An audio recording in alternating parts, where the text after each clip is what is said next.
Halo teman-teman investor, apa kabar semuanya? Kembali lagi bersama saya Rifan Kurniawan, dan di video ini saya mau ngobrolin soal IPO salah satu startup teknologi yang lagi banyak dibicarakan juga, yaitu Bukalapak. Nah, seperti apa reviewnya? Simak terus di video ini.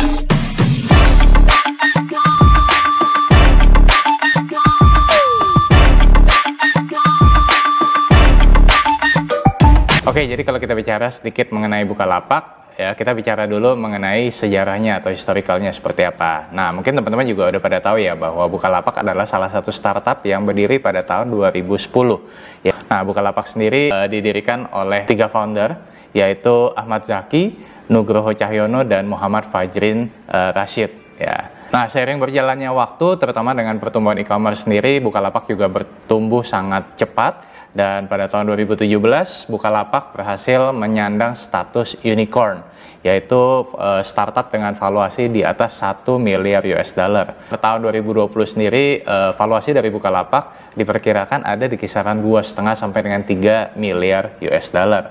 Nah, memang kalau dibandingkan dengan Gojek atau Tokopedia yang ketika merger valuasinya mencapai 17 miliar, memang belum sebesar mereka, ya, tapi tetap aja valuasinya ini terbilang sangat besar. Nah, di tahun 2020 sendiri Bukalapak diperkirakan sudah memiliki sekitar 6,9 juta pedagang online, ya, dan 105 juta registered users. Ya, jadi jumlahnya juga sangat besar, dan total processing value itu diperkirakan sekitar 6 miliar US dollar, ya, dengan pendapatan ya sebesar 95,8 juta US dollar. Dan kalau kita convert ke kurs sekitar 14.100-an, maka setara dengan 1,35 triliun rupiah. Nah, IPO Bukalapak sendiri diperkirakan itu akan berlangsung di sekitar akhir Juli, ya, di mana pada bulan Juni-Juli ini adalah proses registrasi ke OJK, ya. Sampai dengan akhir Juni Bukalapak sudah menempuh registrasi kedua ke OJK, dan di bulan Juli nanti akan masuk ke registrasi final. Nah, periode public offeringnya sendiri diperkirakan itu di antara 23 sampai dengan 27 Juli 2021, dan pada tanggal 29 Juli 2021 diperkirakan sudah akan melantai secara resmi di Bursa Efek Indonesia. Bukalapak akan menggunakan ticker code BUKA atau biasa disingkat dengan BUKA, dan target IPO-nya ini kurang lebih sekitar 800 juta US dollar, ya, atau setara dengan 11,2 triliun rupiah. Nah, buat teman-teman ketahui, angka IPO sebesar 11,2 triliun rupiah yang ditargetkan oleh Bukalapak ini bisa jadi menjadi IPO terbesar kedua setelah Adaro, di mana pada tahun 2008 lalu Adaro meraih 12,23 triliun dari IPO-nya. Nah, nilai IPO sebesar 11,2 triliun ini juga memang belum sebesar estimasi dari target IPO-nya Goto. Ya, kalau Goto kan kita bahas kemarin itu sekitar 25 triliun. Oh ya, ngomong-ngomong soal IPO-nya Goto, kita juga udah pernah bahas di video sebelumnya. Jadi kalau kamu belum nonton, kamu juga bisa nonton video tentang IPO-nya Goto. Nanti linknya saya taruh deskripsinya di bawah. Oke, sekarang saya pengen bahas gimana sih kinerjanya Bukalapak, ya. Jadi ini saya coba tampilkan. Ini adalah pendapatan dari Bukalapak selama kurang lebih 3 tahun terakhir. Nah, kalau teman-teman perhatikan di sini, Bukalapak sendiri punya 3 lini bisnis. Ya, yang pertama itu adalah marketplace. Jadi semua transaksi yang terjadi di platformnya Bukalapak dimasukkan ke dalam marketplace ini. Dan kemudian Bukalapak juga punya yang kedua, platform Mitra Bukalapak. Nah, jadi semua transaksi yang terjadi di platform Mitra Bukalapak itu dimasukkan ke dalam lini bisnis yang kedua, yaitu Mitra. Dan yang ketiga, Bukalapak juga punya platform Buka Pengadaan. Nah, Buka Pengadaan ini juga menjadi lini bisnis ketiga, ya, dimasukkan ke dalam lini bisnis BPI. Memang mayoritas pendapatan dari Bukalapak itu masih terjadi di platform Bukalapak itu sendiri dengan kontribusi kurang lebih 73%. Dan pendapatan dari platform Bukalapak ini di tahun 2020 sekitar 1,03 triliun rupiah. Disusul oleh 14% dari platform Mitra Bukalapak kurang lebih sekitar 199 miliar di tahun 2020. Dan 9% pendapatan adalah datang dari platform Buka Pengadaan dengan pendapatan kurang lebih sekitar 121 miliar rupiah. Nah, kalau teman-teman lihat trennya selama 3 tahun belakangan ini, memang terlihat ada lonjakan yang cukup signifikan dengan growth CAGR kurang lebih sekitar 115% per tahun. Nah, tadi kan kita udah bahas tuh bahwa pendapatannya kurang lebih sekitar 1,35 triliun per tahun ya. Nah, tapi sayangnya karena beban yang dikeluarkan oleh Bukalapak ini juga sedemikian besar, terutama untuk beban marketingnya, maka secara operating sebenarnya sampai dengan tahun 2020 kemarin Bukalapak masih mencatatkan operating loss yang kurang lebih sebesar 1,84 triliun di tahun 2020 kemarin. Ya, jadi pendapatannya belum bisa mengcover dari beban marketing yang dikeluarkan oleh Bukalapak sehingga masih mencatatkan operating loss. Dan secara bottom line, tahun 2020 kemarin Bukalapak juga masih mencatatkan net loss kurang lebih sekitar 1,35 triliun di tahun 2020. Nah, sebagai tambahan, mungkin teman-teman bertanya, kenapa sih kok net loss-nya lebih kecil dibandingkan dengan operating loss-nya? Nah, hal tersebut karena ada tax benefit di tahun 2020 kurang lebih sekitar 483 miliar.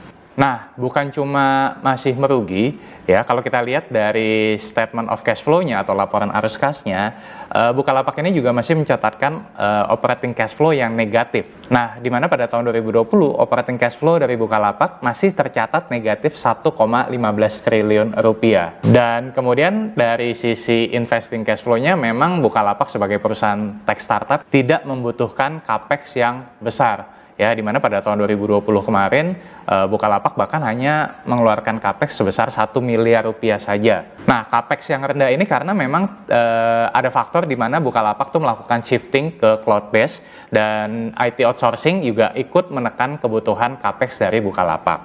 Nah, beruntungnya memang secara financing cash flow Bukalapak ini masih mendapatkan pendanaan selama 3 tahun terakhir. Nah, di mana dengan sejumlah pendanaan ini yang didapatkan oleh Bukalapak, ya jumlah kas dan setara kas Bukalapak ini memang masih terlihat meningkat.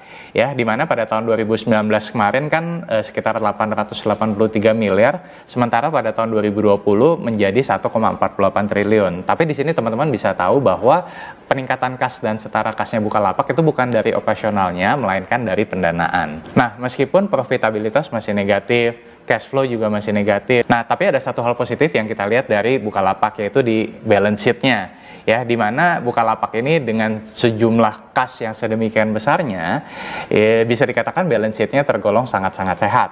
Ya, di mana kalau kita hitung dengan liquidity ratio yang membandingkan antara aset lancar dengan liabilitas jangka pendeknya Bukalapak, ya tercatat sebesar 2,0 kali. Ya, jadi artinya aset lancarnya 2 kali lebih besar dibandingkan dengan liabilitas jangka pendeknya.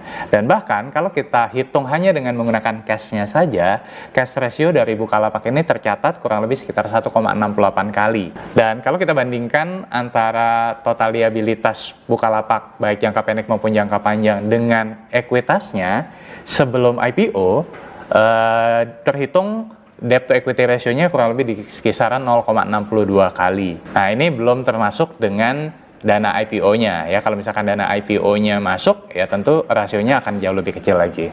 Oke, nah sekarang tentu pertanyaannya adalah gimana dengan valuasinya?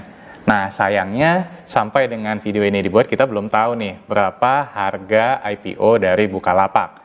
Nah, tadi kan kita udah tahu ya bahwa revenue Bukalapak di tahun 2020 itu kurang lebih sebesar 1,35 triliun rupiah. Dan kalau kita lihat di dalam prospektusnya, jumlah saham beredar dari Bukalapak ini kurang lebih sebesar 7,25 miliar lembar.